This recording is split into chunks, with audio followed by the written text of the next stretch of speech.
Winters हो और दिल्ली में इवेंट्स ना हो, ऐसा पॉसिबल ही नहीं है। आज हम जा पहुंचे हैं उर्दू के इवेंट में, जो कि है जश्न रिक्ता।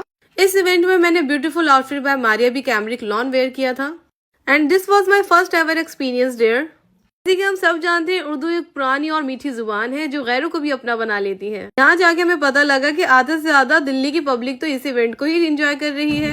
यहाँ आप शायरी मुशायरे के साथ साथ ओल्ड दिल्ली के जायकेदार खानों का लुत्फ उठा सकते हैं, जो कि बहुत जबरदस्त था। आज तो कुदरत भी बड़ी मेहरबान थी, हमने दिन को रात में बदलते हुए देखा, खूबसूरत सनसेट देखा और आगे बढ़ते हुए हमने गुजरे हुए जमाने को नए जमाने से जुड़ते हुए देखा।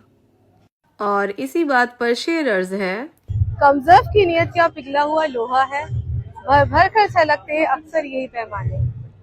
ओवरऑल हमें तो बहुत मजा आया, इस इवेंट को हमने खूब एंजॉय करा। नेक्स्ट ईयर आप लोग भी जरूर विजिट करें इस इवेंट को। Thank you for watching, bye bye.